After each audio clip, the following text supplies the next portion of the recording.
السلام علیکم عزیز طلبہ و طالبات، آپ سب لوگ کیسے ہیں؟ امید کرتی ہوں سب خیریت سے ہوں گے۔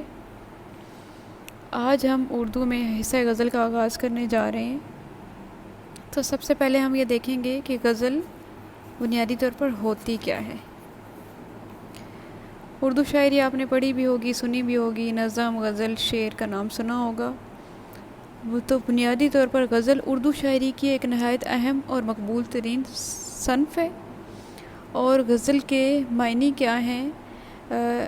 جیسے محبوب سے بات چیت کرنا، اور اصطلاح میں غزل ایسی نظم کو کہتے ہیں جس میں حسن و عشق کی واردات کو بیان کیا جائے، اور کچھ لوگوں کے مطابق غزل کا مطلب عورتوں سے متعلق، محبوب سے متعلق گفتگو کرنا ہے۔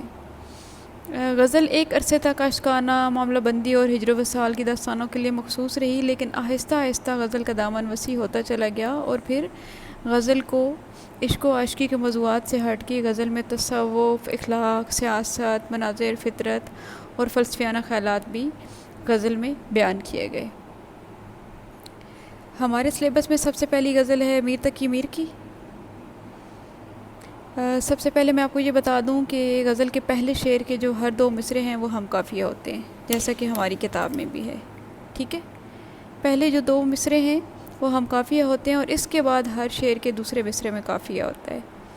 اور یہ قافیہ جو ہے پہلے شعر کے قافیوں کا ہم قافیہ ہوتا ہے۔ مثال کے طور پر فقیرانہ آئے صدا کر چلے، میاں خوش رہو ہم دعا کر چلے، تو یہاں پہ جو دوسرے شعر کا دوسری لائن ہے، سو اس عہد کو ہم وفا کر چلے، یہ ہم قافیہ ہے۔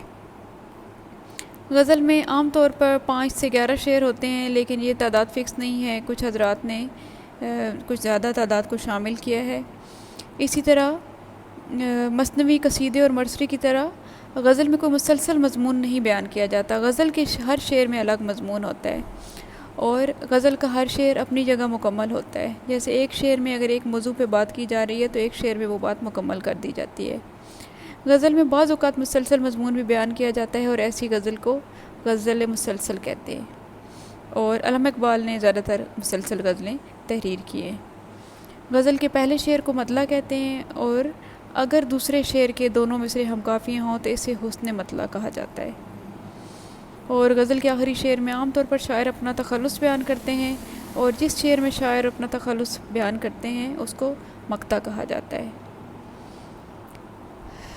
آج کی ہماری جو غزل ہے یہ ہے اردو کے مشہور شاعر میر تقی میر کی، صفحہ نمبر 156۔ میر تقی میر کا مختصر تعارف یہاں دیا گیا ہے۔ اردو کے چند خوش نصیب شاعروں میں سے ہیں میر تقی میر، جن کو بہت بڑا شاعر تسلیم کیا گیا اردو کا۔ اور میر کا تعلق ایک معزز سید گھرانے سے تھا۔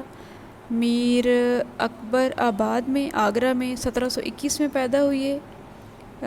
کچھ اختلاف بھی ہے، کچھ کہتے ہیں 1723 میں، کچھ کہتے ہیں 1721 میں، اور ان کی تاریخ وفات ہے 1810۔ میر تقی میر کی عمر صرف 10 سال کی تھی جب ان کے والدین اللہ کو پیارے ہو گئے۔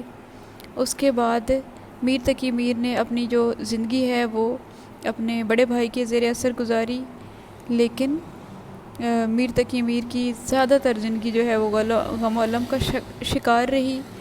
میر تقی میر نے تلاش معاش کے سلسلے میں دلی کا رخ کیا، اور یہاں آ کر سراج الدین آرزو کے شاگرد ہو گئے۔ میر تقی میر کی مزاج کی وجہ سے یا حالات زندگی کی وجہ سے بہت سارے لوگوں سے نہیں نبھ سکی۔ سلطنت مغلیہ کے آخری